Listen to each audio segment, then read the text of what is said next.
waxaan hadlayaa maantay beesha aan ka dhashay ee marooyin waxaana ku hadlayaa dhulkii iyo deegaankii ay aheeday maanta inaan iyada isku warsano maadaama kursigaanu uu yahay kursi dad leeyahay aniga in badan waxaan ku soo shaqeeyey xil ciidan maanta waxaan doontay oon soola qaatay kursi ay leeyihiin dadka maanta hor fadhiya waxaan rabaa marka xaflado iyo mashxarado waa inoo dhiman yihiin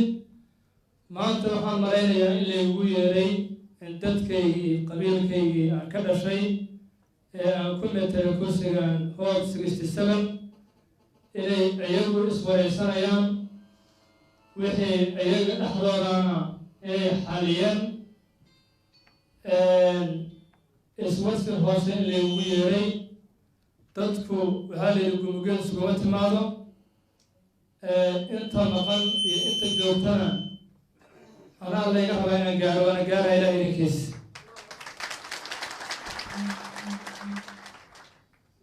aniga ma aaminsanin cid jira iga maqan inay jirto laakiin dadkeenu tunida ayuu firaarsan yahay waxaan rabaa marka inaan meeshan ka caddeeyo dadkani waa dadkii maalmahan la maqlaayay ee kursiga hoob 67 dadkii ku abtirsanaya waay hadday murashaxiin ahaayeen iyo hadday dad kale ahaayeen sida la sheegay 7 qofood ay ahaayeen 5 qofood ay israacday 2 qofood aa naga maqan labadii iyo inta raacdana waxaan rajaynayaa natiijaduna inay nagu soo diri doonto annaguna inaan dooro doono isku soo diri doono intaa kadib waxaan rajaynayaa in badan waxaa laga dhawaajiyey qof waliba waxaa la yidhi geed waxa hoos yaallaa gubaa muhiimadda iyo baahida dadkan ay leeyihiin waa baahi ciidan baahi dhaqaale maahan baahida ciidan waxaa sababayo waxaa waayo dadkan xamar ay wada joogaan meeshaan ka baxna waa xamar meeshaan aan tagna waa dhuusmareeb oo caasimadda galmudugga waxaan ilaahay ka rajaynayaa adinkana laydinka rabaa inaad waqti badan gelisaan anigana inaan waqti badan geliyo mas-uuliyad gaarna iska saaro inaan sanadkan sanadkiisa aan tagno deegaankeenii iyo dhulkeenii kursigaan ku abtirsanayay oo ku diiwaan gasheen intaa kadib maanta waxaan malaynayaa waxaa waaye isxogwaraysi qabiilka kursigan iskale oo ku abtirsado oo magacan marooyin hoob 67 wuxuu noqday kursi waa la malaynaya horta saa inuu ahaa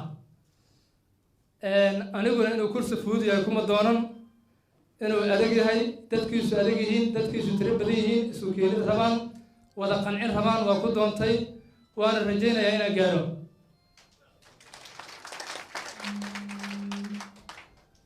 intaa kadib waxaan ballan qaadayaa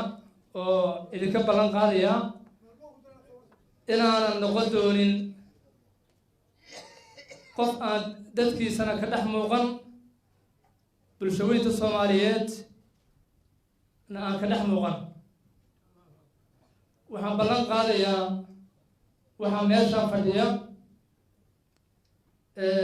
genaraal cali calaaya cusoble genaraal gacma oo aad wada ogtihiin inuu yahay odagii ciidamada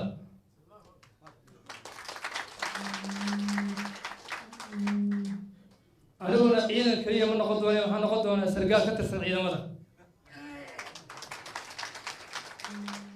waxaan noqon doonaa mid aruuriya waxaan noqon doonaa mid horkaca mar weliba iyagaan ku dhex jiri doonaa ilaah idinkiis waayo maantay waxa taagan waxaa waaye waxaan u baahan nahay waa in aan isku raacno inaan deegaanadeena xoreysano taa marka waxaan ka leeyahay ajandooyin badan ajandooyinkaas waxaan dib ugu dhigan doonaa inaanu xafladaha iyo munaasabadaha waaweyn ee noo dhiman maantay waa marooyine intii kale ama macallin dhiblaawo ah ama waceysla ama abgaal ah ama Soomaali ah inaan isku keenno kadibna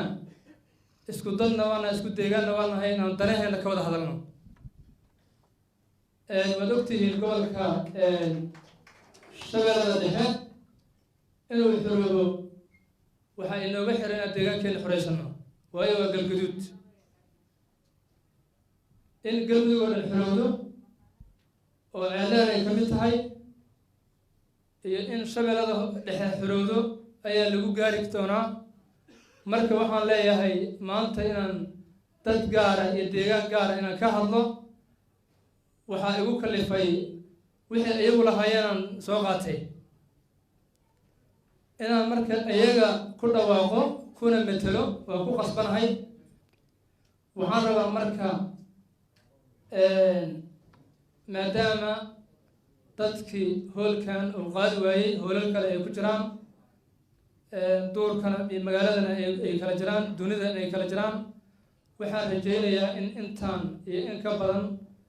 iyo saan sheegay dadkii kale oo wax naga dhexeeyeen inaan isku wada imaan doono kadibna aan aayaheena ka tasha doono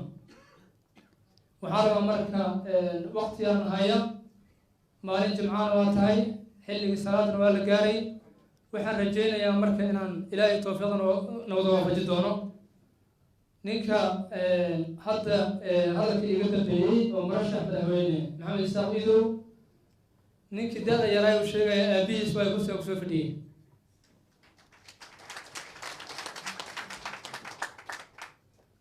waxaan rajaynayaa marka niman saraakiiluna inta badan ciidanka waxa qaba waa ciidanka waxaa la qaba dhalinyarada iyo haweenka u baahan waxbarashada shaqo raadiskana ah waxaa la qabo ganacsatada waxaan rabaa marka dhaqanku asaga dhaqan asaana laga rabaa dadkan inuu isku hayo ciddii wax qabtana tabashada ka bixiyo ciddii howl loo dira inuu howl u diro shaqadaas asaa iskale asaan laga rabaa inuu qabsado laakiin annaga waxaa noo yaalla taa mid ka badan waayo dad iyo deegaana horumarin u baahan waxaan rajaynayaa marka waxyaabaha igu kalifay inaan kursigan aan doonto dib aan ka sheegi doonaa balse waxaan carab dhabayaa inaan nimanka 16 sano ku gaaray inay dadkeena iyo deegaankeena haystaan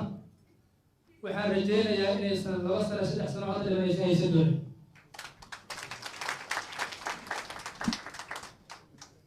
runtan waa idiin sheegayaaye inta nimankaasu jiraan xataa dadkeena iskuma wada imaan kariyo dadka waxaa isu keeni karo cadowga ay wada leeyihiin in meesha laga saaro inay iyagu gacmay isaystaan aan looga saari karaa hal cadow aan leenahay dadkaanaa leh dalkaanaa leh deegaankeena gaarka ahayaa leh waxay ila tahay marka inaan intaas isku raaci doono hawsheedana wada qabsan doono inta dhimana waxaan ku dhammaystiri doonaa gogolaha iyo howlaha noo dhiman oo aan dib ka qabsan doono waana xilliguna waa kooban yahay waa maalin jimcaha waxaan leeyahay dhammaantiin waad ku mahadsantihiin